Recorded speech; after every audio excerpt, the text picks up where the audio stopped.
Oke, jumpa lagi di vlog Cici. Kali ini saya akan mereview sebuah produk sekaligus unboxing ya, berupa sebuah lampu tenaga surya. Seperti apa produknya dan apa saja yang perlu kita perhatikan dalam mengoperasikan? Mari kita simak di video berikut ini.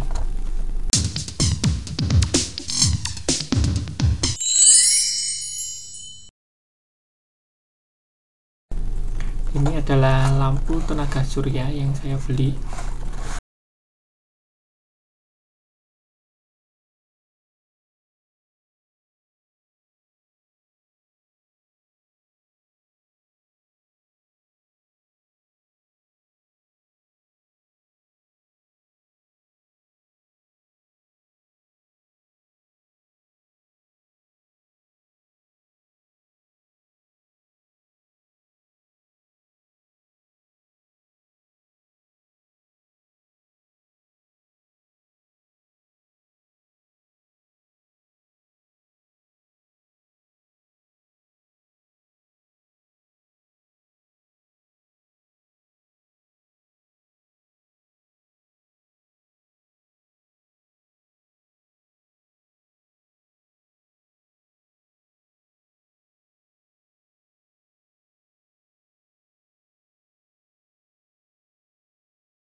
Di bawah 2, di samping satu ya, kiri kanan. Nah, di sini ada produk code-nya itu HW1015 TAF LED. Ini sensor PIR-nya atau sensor apa ya namanya, infrarednya, biar dia bisa mendeteksi pergerakan dari orang. Nah, ini saklar mode dan saklar on off jadi satu. Di baliknya ini ada 5 buah baut dan 2 buah lubang untuk pemasangan gitu.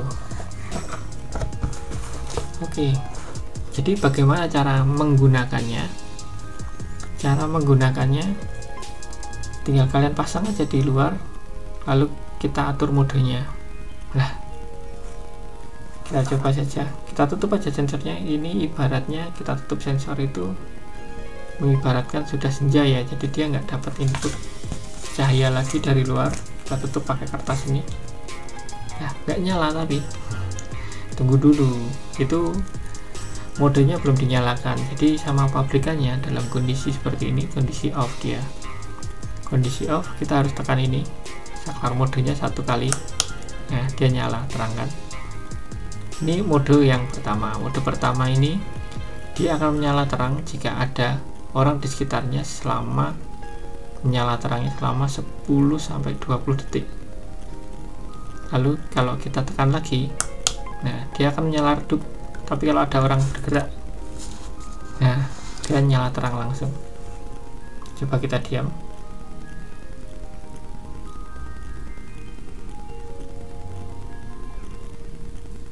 Kurang lebih selama 15 detik dia akan meredup. Nah, seperti itu. Ini mode yang kedua.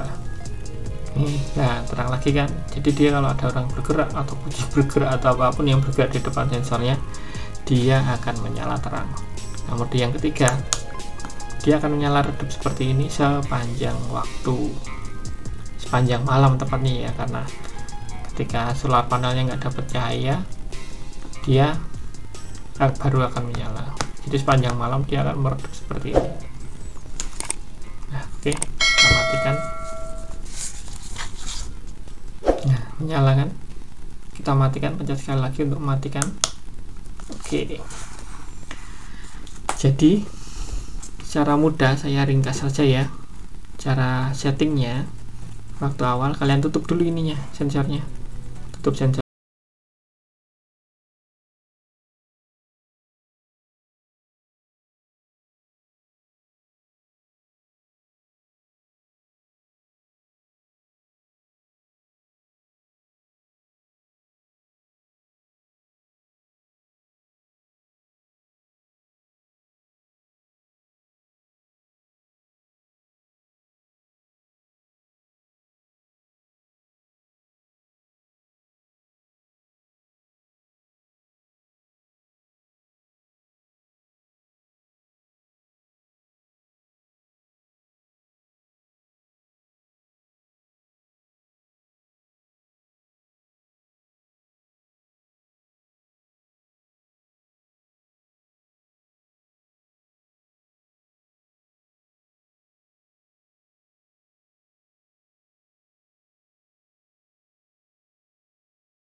Apa enggak?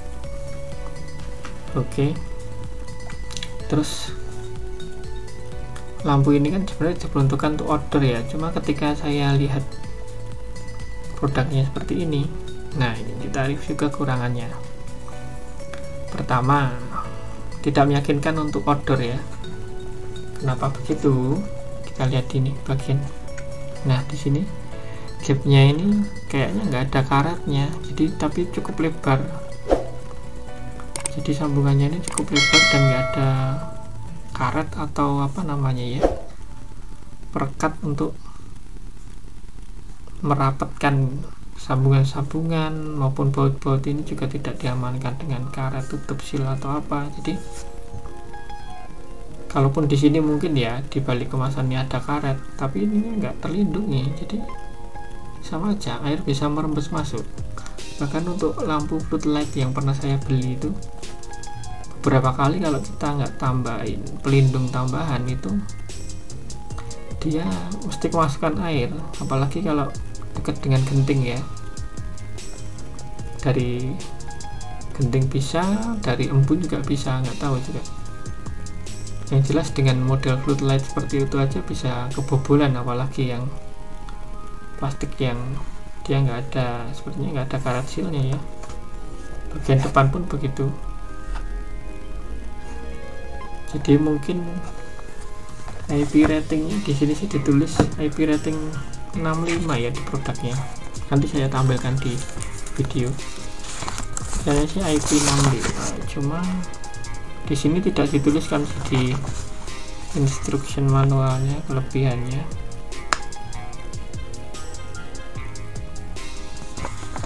Oke, kelemahan pertama itu tidak meyakinkan untuk order. Kelemahan yang kedua, penampang solar panelnya itu kecil, dan saya lihat di sini kalian bisa lihat ya kebiruan, berarti dia polikristalin. Polikristalin itu konversi rate-nya di bawah monokristalin solar panel yang saya baca. Jadi mungkin perlu matahari yang terik seharian untuk mengisi full baterai yang di sini. Sedangkan kalau redup mungkin apa ya namanya, masa hidupnya nggak nyampe sampai pagi ya, mungkin bisa habis di tengah jalan, mungkin jam 1 malam 2 malam kalau terang terus. Mungkin kalau terang terus 5 jam mentok paling ya. Nah ini 100 LED kalau kita ambil aja satu LED-nya ini sekitar 20 mA, berarti sekitar 2 ampere konsumsinya. Sedangkan baterainya tadi kalau kita baca di sini yang 100 LED itu 1800 mA. Ya kita ambil aja lah ya, sekitar itu 20 mili itu standar untuk LED operasional. Jadi kita kalikan 120 mili kali 100, 2000 berarti kan, berarti dia nggak nyampe sejam kalau dengan spesifikasi seperti ini ya. Seperti kertasnya ini saya belum ngecek teknisnya seperti apa. Mungkin jika kalian memodifikasi lampu ini biar terang terus, sebaiknya ditambah satu panel lagi, terus ditambah baterai berarti minimal berapa, kalau kalian butuh 8 jam menyala dari ibaratnya jam 9 malam ya, jam 9 malam sampai jam 3 pagi itu 6 jam, berarti butuh 12.000 mAh. Kira-kira masuk akal gak ya ditambahin 12.000 mAh? Saya belum coba kinerjanya berapa lama ini bertahannya. Nanti kita akan cek saja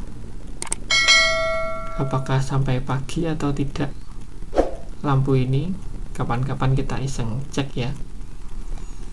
Oke, terlepas dari kelebihan dan kekurangannya, dengan harga nggak nyampe 50.000 cukup worth it ya untuk dicoba, terutama untuk di sisi rumah yang butuh penerangan tanpa kita ngelolor kabel atau makan listrik PLN. Bisa lah membantu sedikit meringankan rekening rumah. Oke, sekian review dari saya. Jika banyak kekurangan mohon dimaafkan, dan jika ada pertanyaan silahkan tinggalkan di kolom komentar. Jangan lupa like, komen, dan subscribe ya, serta share video ini jika kalian tertarik. Terima kasih.